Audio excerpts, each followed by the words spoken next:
Welcome to Useful Idiots. I'm your host, one of your hosts, Katie Halper. And I'm Mary Matte. How's it going, Katie? Good, you? I'm well. And as a reminder, if you go to usefulidiots.substack.com or usefulidiots.locals.com, you can sign up to support us and get all kinds of bonus content, including extended interviews and our Thursday Throwdowns, your midweek dose of media madness, which is always a good time. So don't deprive yourself. Give yourselves the gift of an exclusive Useful Idiots experience. And this week we have a guest that all Useful Idiots will enjoy because it's the co-founder of the show, Matt Taibbi. OG, Useful Idiot OG, yeah. Yeah. And a lot to talk to him about. There's been a lot happening with the Twitter files and also with some new developments in the Hunter Biden laptop story, which Matt's been writing about. And guess what, everybody? Get more evidence that this was not Russian disinformation. I don't know, Aaron. Sounds like you're repeating a Russian talking point. It sounds like you're pulling straight from the RPB, the Russian playbook. The Russian playbook. Yes, I am. Indeed. So, yeah. Well, and by the way, I just want to share a very anticlimactic story. I tried to help my friend and I last night. A dog was abandoned. And my friend who has a car saw the announcement and he asked me if I wanted to go help rescue a dog. And we went all the way to Brooklyn and we were going to drive it all the way to Staten Island. And then it turned out the vet was closed. Then he got a ticket. So no good deed goes unpunished. That's not the takeaway, though. The takeaway is help. And it'll sometimes work out. And even if it doesn't work out, you did the right thing. Good for your friend for trying to lend a hand. Yeah. So let's get to our 4 basic food groups. What do we have for Democrats Suck? So for Democrats Suck, well, people may remember that Joe Biden, one of the things that Joe Biden ran on was canceling student debt. And indeed, he had it in his power to cancel all student debt. But he did it in a way that was subjected to Supreme Court review, and it may not actually pass muster. But again, had he wanted to, he could have just done it. So this is a typical example of Democrats pretending they can't do something when it's really that they don't want to do something. And lo and behold, as people know, Biden has announced that he's running again for re-election, which is in itself a Democrat suck because he had suggested that he be a one-term Democrat. Another thing that makes Democrats suck on top of that is that the DNC has announced it has no plans to hold debates. So they don't really believe in democracy or a primary process. And then on top of this, we have the fact that Biden is now beginning to collect student debt. So the Department of Education is set to resume collecting debt with interest in September. Great thing to be running on. America's back. America is back. Yeah. The Twitter account holding Biden accountable notes. So not only is Biden stupidly restarting student loan payments during his re-election campaign, he's also underfunded the Department of Education to the point that it can't even afford to properly handle collecting, while canceling the debt instead would be free. So there you have it. Vote Biden. It's going to be a great campaign. I can't wait. Cannot wait. Yeah. All right. For Republicans Suck, check out this headline from Jacobin. So they're talking about this new spending plan from House Speaker Kevin McCarthy, and they say that by setting a budget ceiling, Republicans are forcing Joe Biden to choose between funding for social programs and the national security state, knowing full well which one the president will select. So basically, the heart of Kevin McCarthy's spending plan is a debt ceiling limit, and that will force spending cuts. And of course, the Republicans have their eyes on social spending, especially. And the Social Security Administration is even warning about what the impact will be. This is what they say. These cuts, quote, would be catastrophic for the agency and for people depending on Social Security programs supporting their daily needs. So the group Social Security Works went out on the Hill and confronted some Republicans about whether or not they intend on supporting this plan, and check out their response. Hey, Congressman, are you a yes or a no on Speaker McCarthy's plan to cut Social Security? Nothing? Are you a yes or no on Speaker McCarthy's plan to cut Social Security?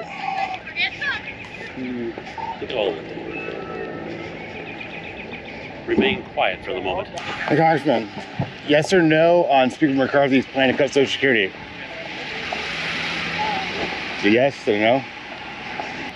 Do you believe SSA cuts are a backdoor cut to Social Security? Do you think that SSA cuts are a backdoor cut to Social Security?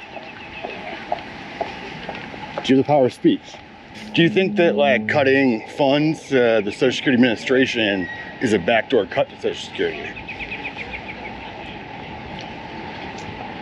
You know, on all these questions, I'd rather be sitting in my office carefully thinking them through and trying to figure out exactly what the foundation of the question is. Redemption. Any comment? Thanks. So I just love that response from that one Congress member. I'm remaining quiet for the moment. Yeah. That's an honest answer, I guess. I think he's preying on it. Yeah. I think they're all preying on it. Well, you said that that's the heart of Kevin McCarthy's program, and I think it speaks to the heartlessness of it. Mm-hmm. That's right. They should work till they're 100. They should give up their Social Security. All right, so let's move on to Isn't That Weird? So for Isn't That Weird, we have a very weird story about someone named Nicholas Alahaverdian, a.k.a. Nicholas Rossi, who is a Rhode Island man who is a fugitive accused of faking his own death and fleeing to Scotland to avoid charges involving identity theft and fraud and a rape accusation.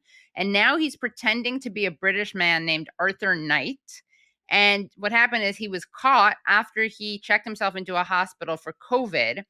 And he was identified as Rossi through his tattoos and fingerprints. Of course, he's claiming that his fingerprints were tampered with and that his tattoos were administered while he was unconscious in the hospital. And here he is being interviewed on Dateline. We were once a normal family, but thanks to the media, our lives have been interrupted. And we'd like privacy, and I would like to go back to being a normal husband. But I can't, because I can't breathe, I can't walk. People say that's an act. Let me try to stand up. Let me try to stand up. Exactly, exactly. What do you say to someone who believes that you are Nicholas Alaverdian? I am not, Andrea, I am not Nicholas Alaverdian. I do not know how to make this clear. What do you say to people who say these are crocodile tears? He's putting on a show. This is all an act. Oh, Andrea, no, that's a low blow. That's a right low blow. That's a low blow. That's a right low blow. He's committed to the bit. He's very committed. Yeah. The part where he tries to stand up and he can't stand up because of his fake medical condition that he's faking is it's impressive. It is impressive. What I wonder is like how does he think doing this interview serves him? It's a good question. Is he just doing it because he knows he's going to get imprisoned and extradited anyway, so he might as well have some fun before it all happens? Might as well try out his improv skills. Yeah, exactly. This is maybe his last chance to act and explore that side of him. But apparently, so they found matching tattoos between his fake name and the real guy. And he says he had some story about how actually this happened to him when he was in the hospital for COVID. Yeah, unconscious. And they forced him to get these they actually tattooed him. Yeah, they tattooed him. Yeah. And then also they apparently found a notebook of him like writing down all these other pseudonym, like workshopping all these other pseudonyms for himself. But there's a lot of evidence that he's not who he says he is. Right, that he is that guy. But I guess he wanted this video, as you suggested. Perhaps he wants to explore acting. He won't have that many more chances. Although he could start like a prison acting troupe. He should. Yeah, he should. Maybe he can get out early.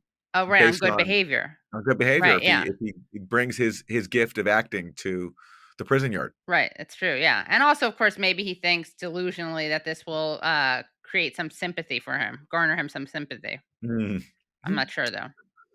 I'm feeling admiration for his acting skills, and his commitment to his acting skills, I should say. But sympathy, no. Right. He doesn't break character. Apparently, that British accent isn't that good either. No, it's not. Somebody pointed out that he sounds like the fake British guy in Something About Mary. Remember, like the pizza delivery guy who pretends to be a British architect? Yeah. That might have been his inspiration. And similar thing where it's a American pizza delivery worker pretending to be a British architect. And so maybe that was his inspiration. It could have been. In which case, good job. Great job. Yeah, great job. So isn't that weird / isn't that admirable and impressive? Yeah. What do we got for isn't that terrible? Well, on this show, we love a good update on the state of robot technology and the robots who will soon be ruling our world. So the NYPD is getting ahead of the game here and deploying robot dogs, a new fleet of robot dogs to the streets. So here's a clip. So this is from AJ Plus, and they're pointing out that these robots are being used to fight crime, but they're increasing fears that they could be used to surveil communities of color in New York City.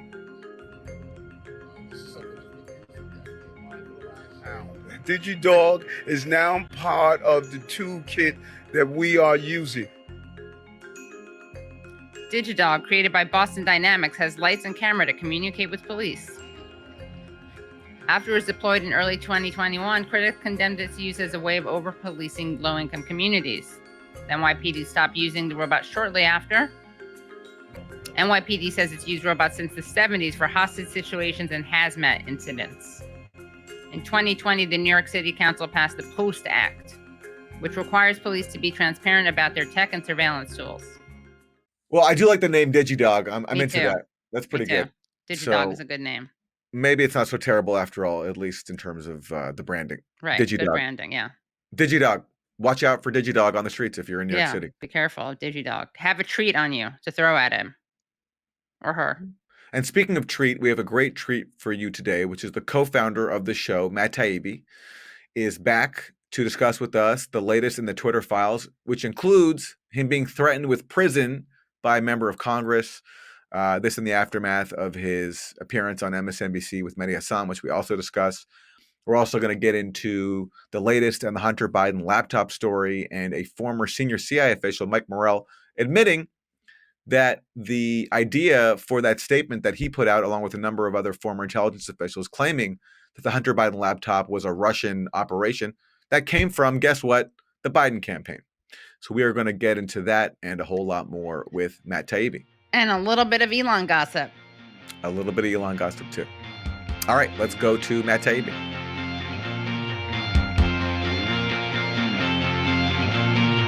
Welcome back, Matt Taibbi, OG Useful Idiot. Thanks for having me, Katie, Aaron. Of course. Good to see you both. Are you safe? Are you are any Congress people trying to bang down your door? They are braying at my door as we speak. Right. No, I think I'm not yet on the way to Florence, Colorado, Supermax prison. So we jest, but what was it like? You did indeed receive a somewhat threatening letter from Stacey Plaskett. I actually didn't receive it. I had to find out about it on the news. Oh, okay. Yeah, which was even weirder. The whole thing is so surreal. But finding out about that is crazy. If you haven't heard the story, obviously, I made a mistake in a couple of tweets that came out in that disastrous interview that I had with Mehdi Hasan, who then tweeted out that I had lied to Congress, which was then picked up by Alexandria Ocasio-Cortez, and then apparently by the Democrats in this weaponization of government committee, who in turn sent me a letter accusing me of lying to Congress and threatening me with 5 years in prison. And the irony of the whole thing is that in the letter, although I did actually make a mistake in the tweet they're referring to, they're actually making a mistake in the accusation.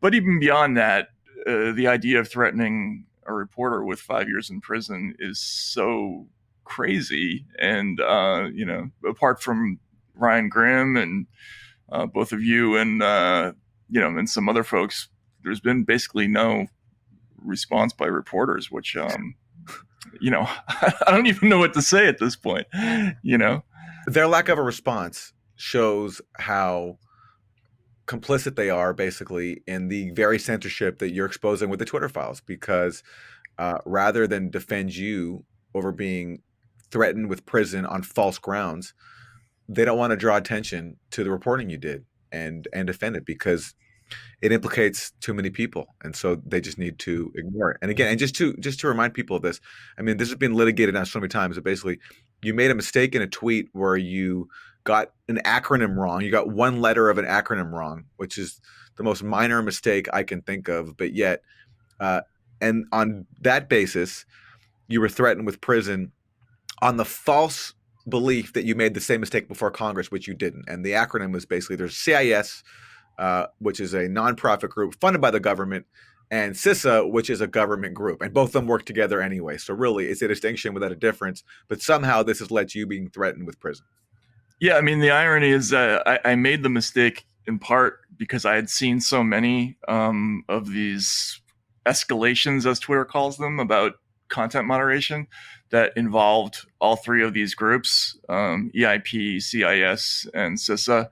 The acronym just got scrambled in my head, and I was looking at one screenshot. I saw CIS. I thought it was a typo, and I did what journalists do. You put the thing in brackets so that people can tell that you've added something, and it was wrong. It's a mistake, but they are openly partners, CISA and the Election Integrity Partnership and the Center for Internet Security, which incidentally is also significantly funded by the Department of Homeland Security. So there really couldn't be less of a difference, substantively, if you tried. But that's not even the point. I think what you were talking about before, about the complicity angle is interesting because we just put out another Twitter files. Andrew Lowenthal, who is used to work for a group called Engage Media, sort of a digital rights activist. In one of his threads, he shows that there was an Aspen Institute tabletop exercise about the potential for a hack and leak episode involving Hunter Biden. We knew about this before, but he showed these emails about that have a whole bunch of prominent journalists who attended that conference and then said nothing when the actual thing happened shortly afterward.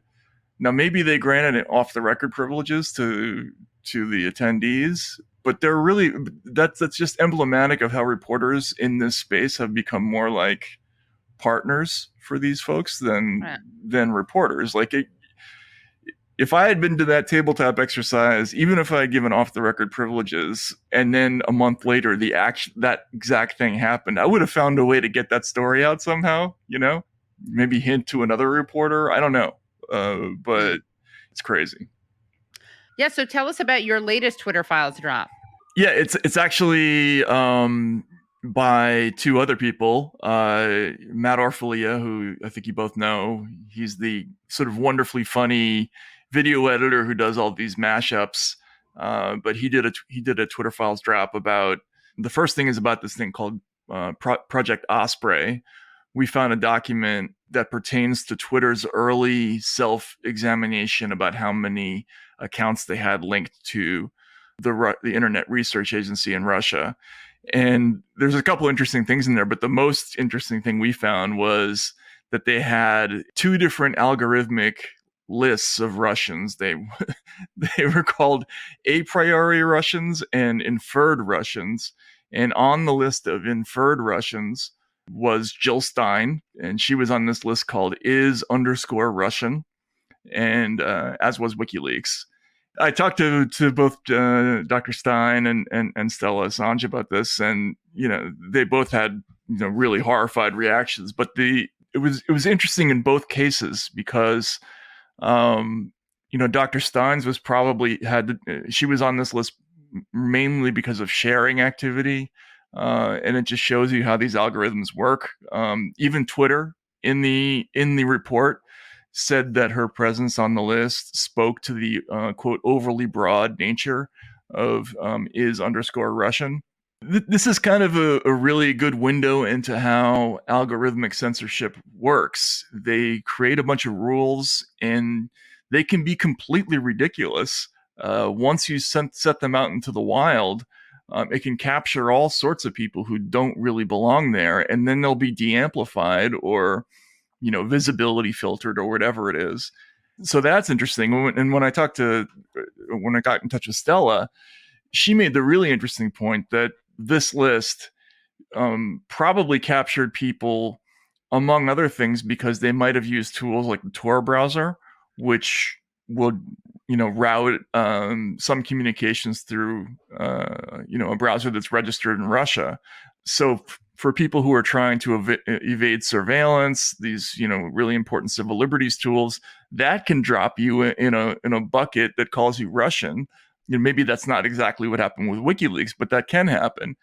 So, both of those things are interesting, and it's another example of, how there's lots of stuff in the Twitter files that if the quote unquote left cared, there's stuff pertaining to that there. But yeah, they don't particularly. The other one is by Andrew Lowenthal, who, again, he worked in the digital rights space for a long time, but it was the same space that eventually sort of turned into the anti-disinformation world. And one of the reasons he's in the project is because he watched a lot of his colleagues shift from being rights advocates to being anti-disinformation advocates, which is really more like pro-government messaging. So he sort of recounted his horror at looking through the files and seeing things like civil society organizations meeting with the military, these journalists mixing with these Aspen tabletop exercises and not reporting on it. There's just a lot of really interesting stuff in there. Those are out right now. I'm being shadow banned a little bit on Twitter, so they're not reaching quite as many people, but it's still interesting. And how do you connect with Andrew Lowenthal? Because obviously you work with Matt or Philea on your site on Racket News, but how did you connect with Andrew? Well, about 2.5 months into the Twitter Files project, I realized that this story was way too much for one reporter to deal with. So I put out kind of a general APB saying, I need help, because really the job I figured out, or at least I thought, was to try to count how many of these anti-disinformation organizations there were, how many of them were taking money from, say, the Pentagon or from the State Department or from the Foreign Office in Britain.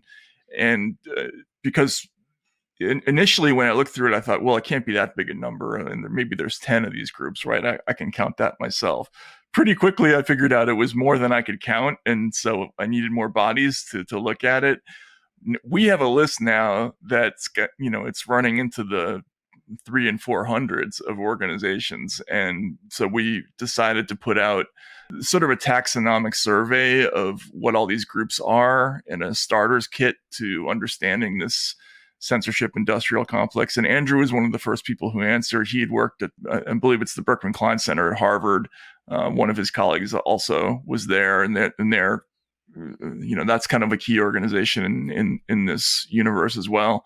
He's been a great help and really helped us understand a lot about how these organizations do things. And Aaron, I don't know what you guys can reveal, but I know Aaron is one of the reporters who's I was going to say, I didn't. I mean, I'm not blowing up anyone's spot. That's in your piece. No, the only problem here is I'm really behind on what I have to do. So I just, But Aaron has definitely been involved. I mean, one of the reasons I wanted to bring Aaron in is because we found some stuff in there about sort of the origin of Russiagate, and particularly the moment when they were counting how many maybe Russian accounts there were. Remember, the Senate was sort of deeply interested in how many Russians there were on Facebook and how many Russians there were on Twitter. And this was the beginning of that kind of mania in the summer of 2017. A lot of the people that we were looking at were deeply involved in the process of doing that counting. And we thought we had some new information. And so that's one of the things that we're looking at. And, Aaron might be doing some work on that. Yeah, stay tuned. Stay tuned. but meanwhile, you at Racket News, you and Matt Taibbi just put out a new video about all the times MSNBC parroted straight up lies about one aspect of this, which was the Hamilton 68 dashboard, which was basically this fake project. And you've given us all this evidence about what a scam this was, looking at Russian bots on the internet. And what the Twitter Files underscored was that the people behind it knew they had no evidence, but still were flagging accounts as being Russian. So you and Matt Taibbi put out like an 11-minute video, a compilation of all the times MSNBC parroted this and got it wrong. So basically all the times they need to retract. We're not going to play all 11 minutes, but let's just watch a little sample of this. McCarthy publicly charges that the United States is infested with foreign forces at work in our politics. He says that he has a list of 600 Twitter accounts that appear to be linked to the Russian government. That's a lie. These Kremlin-linked accounts, these Kremlin-linked accounts, these Kremlin-linked accounts, Russian-linked accounts, Kremlin-linked accounts, a foreign influence, Kremlin-oriented Twitter accounts, Kremlin-linked Twitter accounts, Russian-linked Twitter accounts, impersonating Americans. They are every day playing on social media. There's a website called Hamilton 68 that measures this Russian influence tracker on Twitter. The Russian dashboard is a real-time dashboard of Russian influence. You know, the Russian networks that we monitor. Accounts allegedly linked to bots and trolls that are linked to Russia. Russia linked accounts and bots according to a Russian tracker. To track what Russian bots are doing. Kremlin-linked accounts, Kremlin efforts, Kremlin attacks. You're supposed to be annoyed already by then. Like I can't possibly go on any longer. Yeah. And it goes on for like another 9 minutes. Yeah, to 279. That's how many likes. Yeah. I know, it's crazy. And it's even funnier than that because originally I was really gung ho about this project. My idea was to put out a list of all the things that we had found in the Twitter files that would raise the need for an editor's note or a correction or a retraction in major media news stories. Because we found all kinds of stuff. There were I would say dozens of discrete incidents that that at least raised questions about some pretty major news stories. Like, just to take an example, there was a story that the New York Times did about Spanish language propaganda that allegedly the Russians were involved with, and there's some internal correspondence within Twitter talking about how they thought this was completely wrong and that they needed maybe to talk to the Times about it. And they solicited a second quote from one of the people quoted. And so I thought we would put out all that stuff and, the public would know what had been, kept from them about all these different stories. But once we started down that road, it turned out that we couldn't even get past Hamilton 68. Once Matt started doing that work, he was really the first person to kind of take that on seriously. And he couldn't even get past the video from one news organization. Forget about the print treatments of that. Forget about other channels.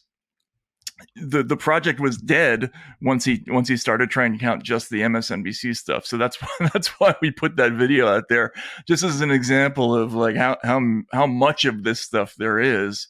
And if we actually counted all of them and made a video of all of it, it would be like the Lord of the Rings series or something. It'd be not like a 24-hour video compilation.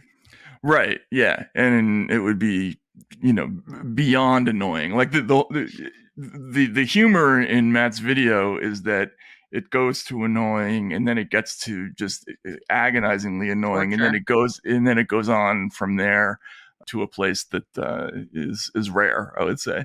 So, but that's interesting. And it was designed to be kind of a wrap up of, stuff that we had found randomly in the files that otherwise wouldn't get a treatment. And again, going back to your interview with Mehdi Hasan, the irony of him trying to discredit your reporting based on a few minor errors that he caught.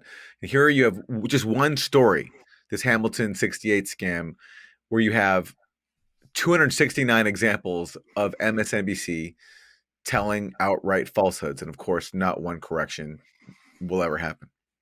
Right. And okay, you can kind of excuse it on the grounds of maybe they didn't know at the time. That's possible. I would argue that I would be a little nervous about Hamilton 68 if I were a reporter. Like, you would, because what it was, again, was a dashboard that claimed to be tracking Russian influence in real time, but they didn't tell you what the mechanism was. Yeah. So without knowing, how that magic machine worked, I'd be really nervous about saying Russian trolls are promoting this or that. But, they didn't know that it was wrong. But they should have known once Hamilton 68 itself changed its methodology after about a year and a half of operation to only tracking accounts like RT and, official Russian government accounts. That should have been a big clue that there was something wrong with the earlier version. But they didn't look back. And then even after the Twitter files came out, nobody looked back.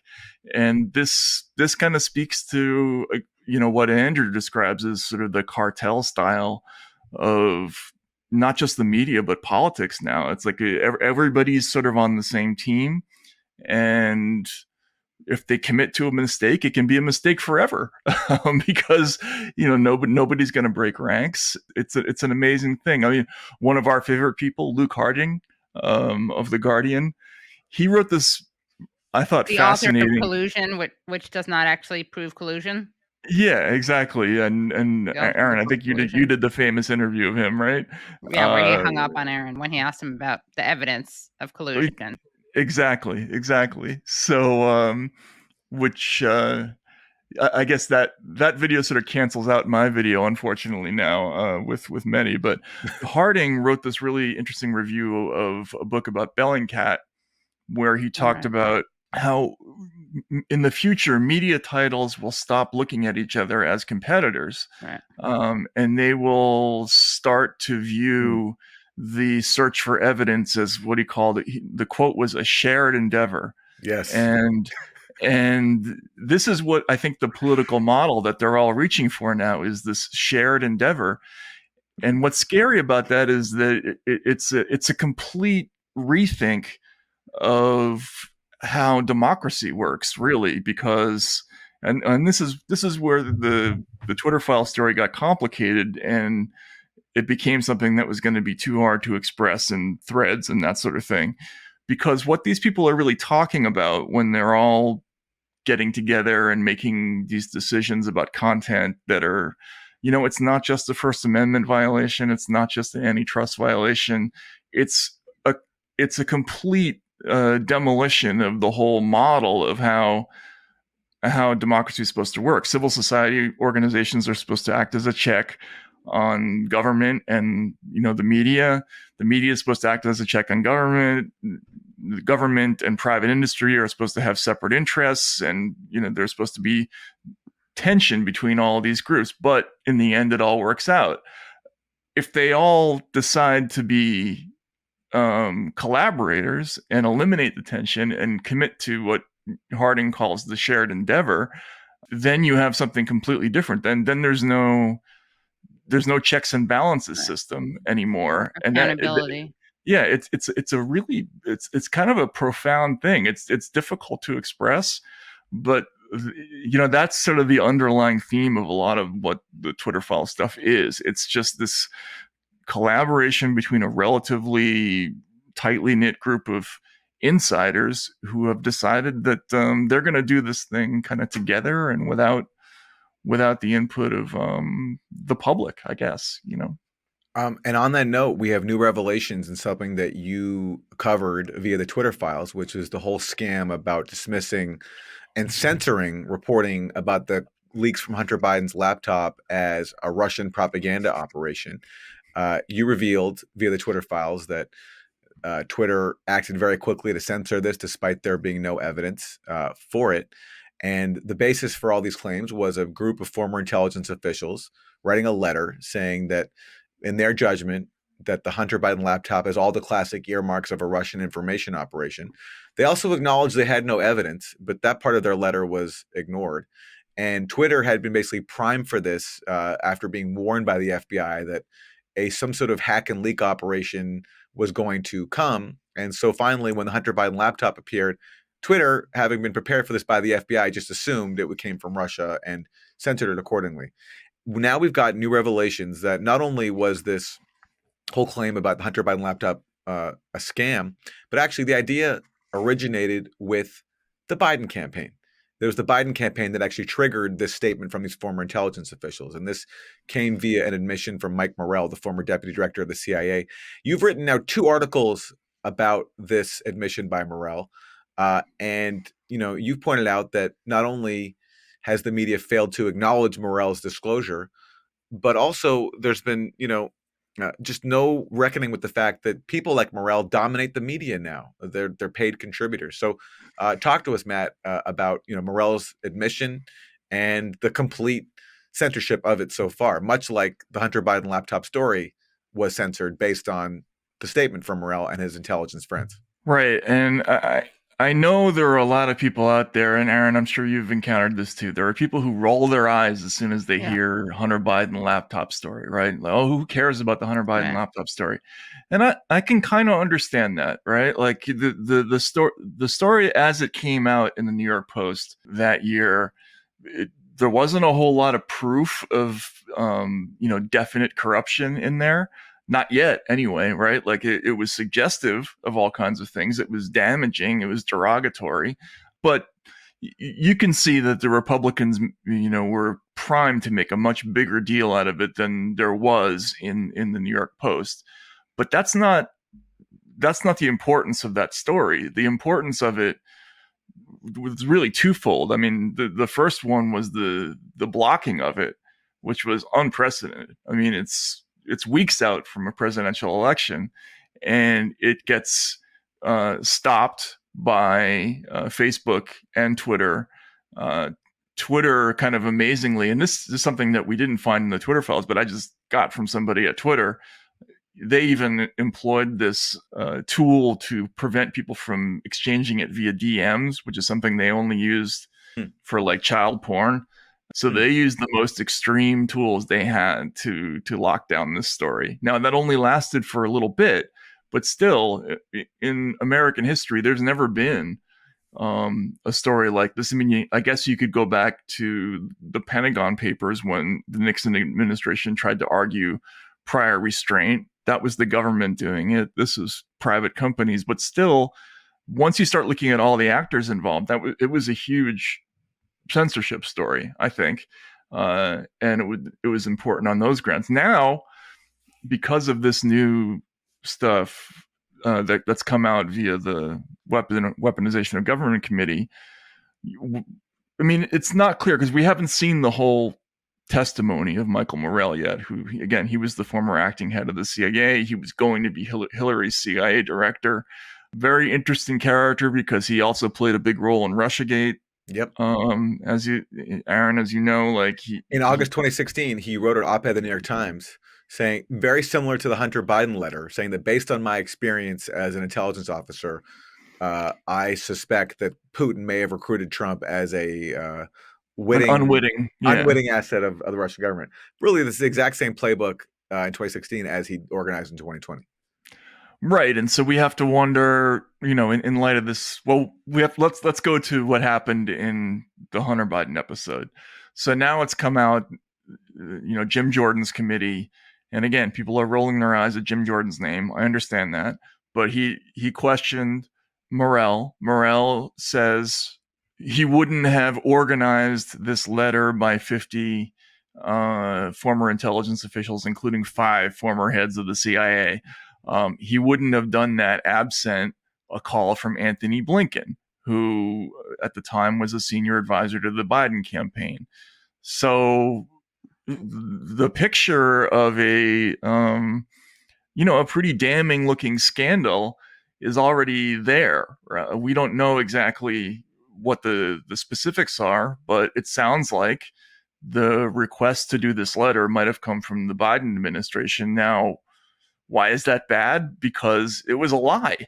They were engineering basically a diversionary tactic with the aid of the intelligence community that was then acted upon by all of these complicit journalists who went in, and they even went further in their use of language than the actual intelligence officers did by calling it, Russian disinfo, which is they didn't use that term, the intel officers.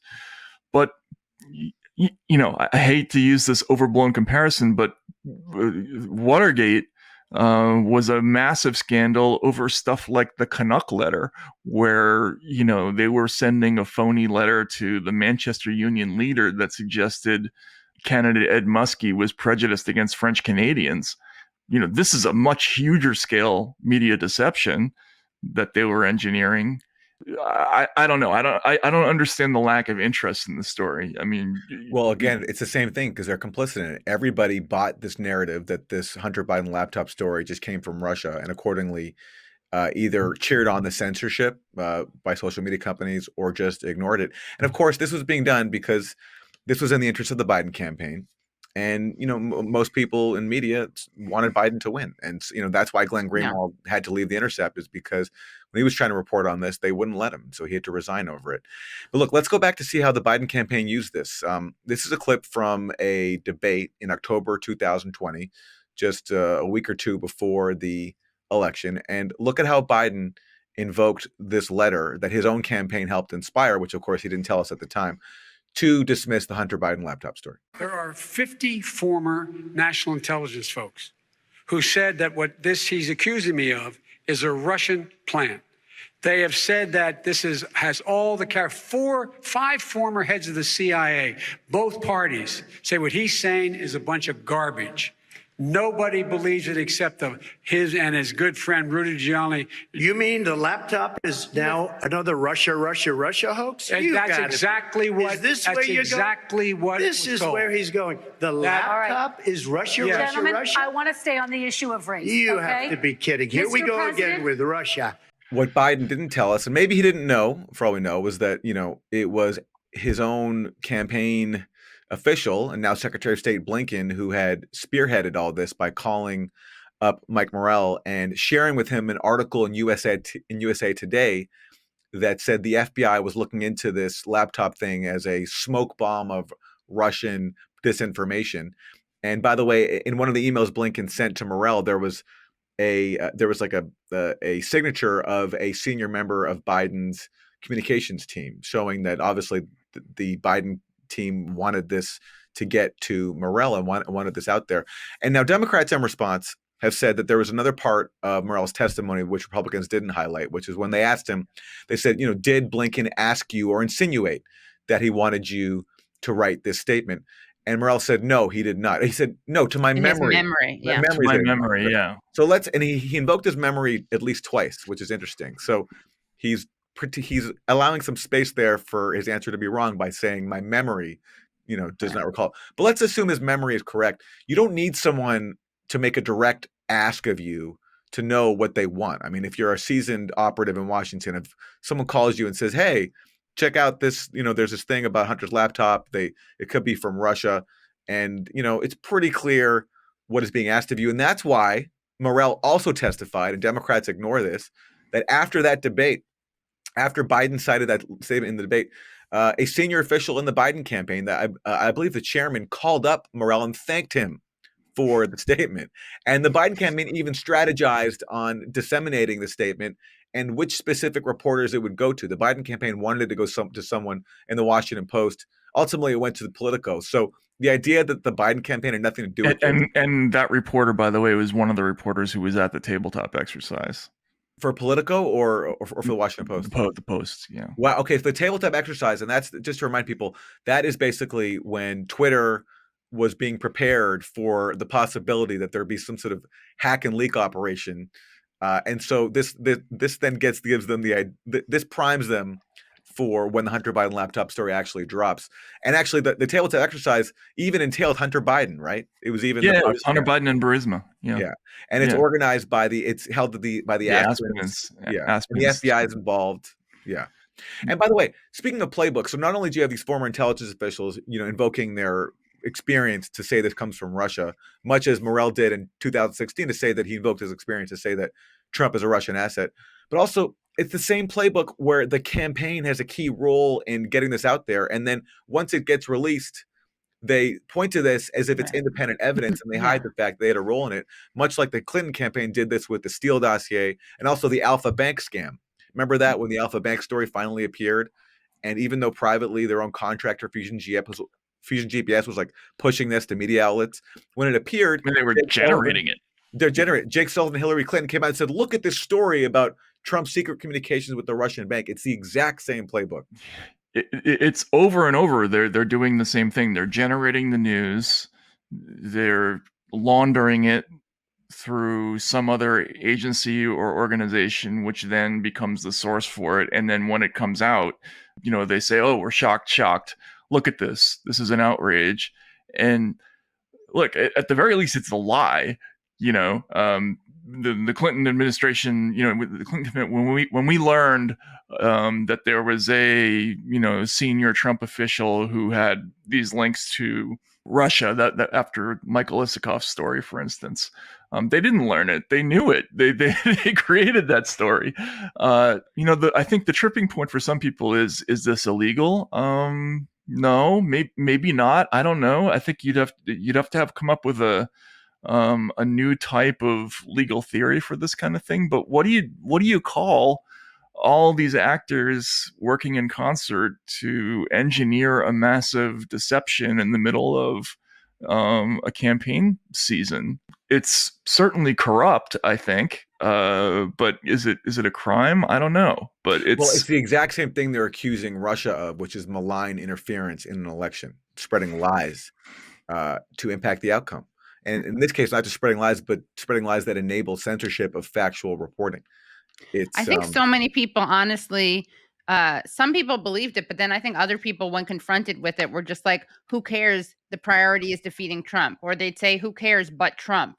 Like, you want to talk about corruption, but Trump. That was something that we saw a lot of.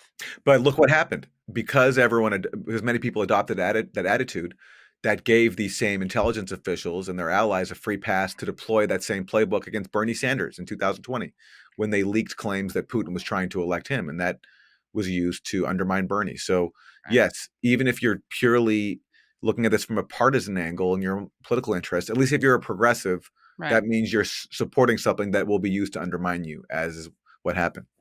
Yeah, and I also think, once you start going down the road of saying, it's okay to do this, or it's okay for us to turn the other way over something, a colossal media lie and an act of censorship because Trump is bad, then where does it end? Not only are you morally going to be stuck going down that road forever, but also the administration owns you from that point forward. Once you've been complicit in something like that, what are you going to do? Push back on them afterward? There's not going to be a real press coverage of that administration going forward. So I don't know. I keep thinking about this story, and you've seen All the President's Men, I'm sure, right? Both of you. There's that's amazing scene where Bob Woodward is in the courtroom for the arraignment of the Watergate burglars, and they get to the judge asking James McCord what he does for a living, and he kind of whispers, Central Intelligence Agency, and Bob Woodward goes, holy shit, right? Like, his eyes light up. Bob Woodward was a Republican.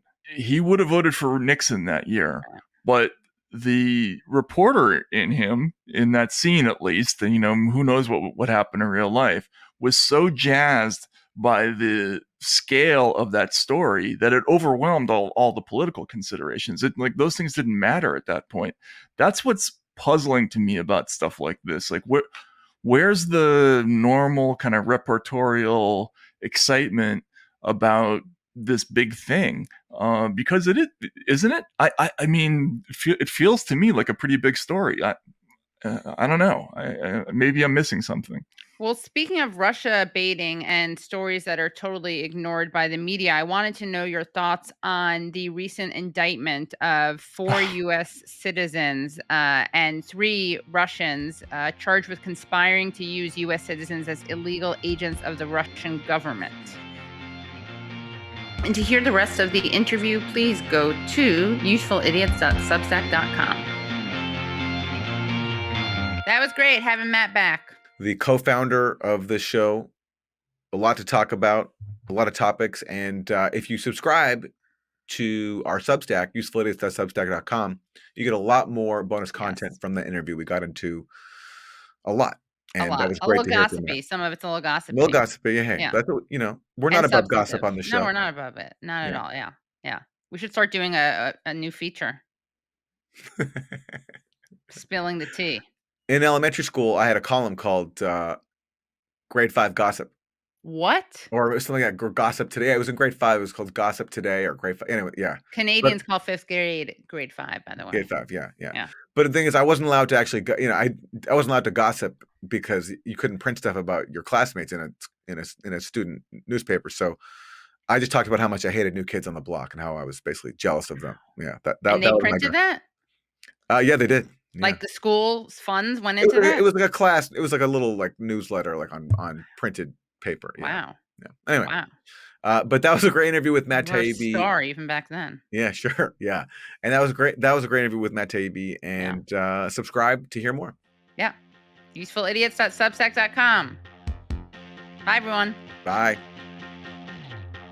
Hello, thank you so much for listening to and watching Useful Idiots. For full episodes and extended interviews, please subscribe at usefulidiots.substack.com. You can subscribe on YouTube at youtube.com/usefulidiots for clips, live streams, and full episodes. Also, subscribe to us wherever you find your podcast. Follow us on Twitter at UsefulIdiotPod and use the hashtag UsefulIdiotsPod. Join us Mondays at 10 a.m. for the Useful Idiots Monday Morning Show, where we discuss the Sunday morning news shows so you don't have to watch them.